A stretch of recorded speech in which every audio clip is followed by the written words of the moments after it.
Welcome back to the IBFP. Here's your host, Boxing News.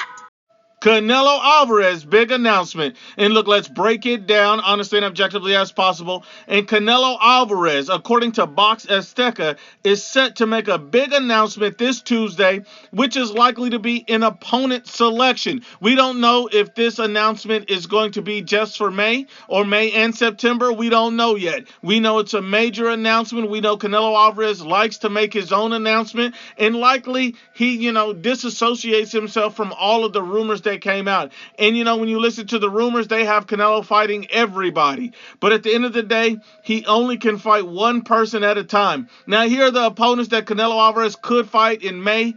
And you start with Jamal Charlo. When you look at Jamal Charlo, the reason why this opponent selection may make sense is because Jamal Charlo actually has a signed contract with Canelo Alvarez from last year when he pulled out at the last minute and his brother stepped in as a last-minute replacement. So that's why the fight makes sense.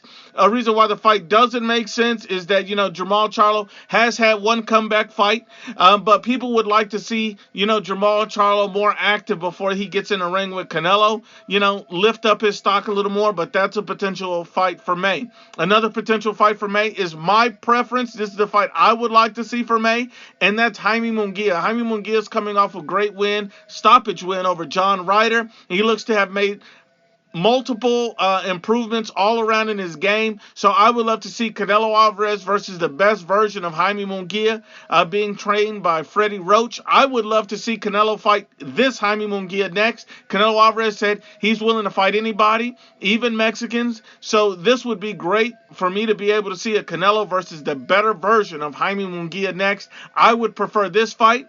But one reason why the fight may not happen is because Jaime Munguia is with Golden Boy. So we don't know if Canelo and Oscar can put, their grudge, their beef, all of their issues behind them and get this fight done. I know Canelo can. I don't know if Oscar can. But that's another fight.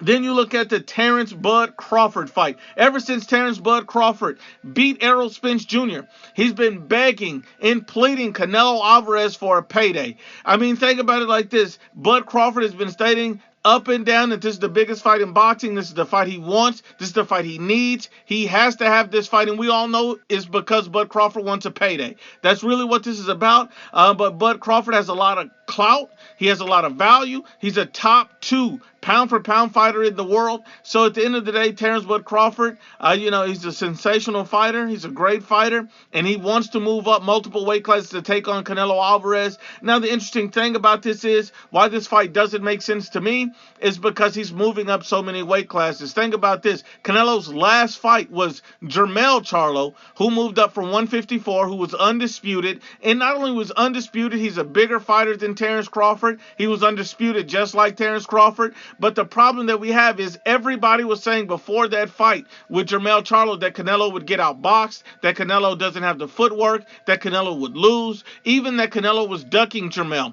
Once Canelo Alvarez whooped this man's ass, all the narrative flipped and changed and said Canelo Alvarez is cherry-picking smaller fighters from a lower weight class, even though Jamal is bigger than Canelo. So with that being said, I don't want to see Canelo Alvarez fight Bud Crawford moving up in weight. He'll never get the credit for beating him.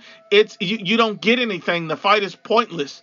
I mean, at the end of the day, people say he's ducking or he'll lose or he'll do this. But yet, when Canelo wins, he gets zero credit. To me, that fight makes no sense. And the next fight is David Bennovitz. Now, this is a fight that I think is highly likely for September.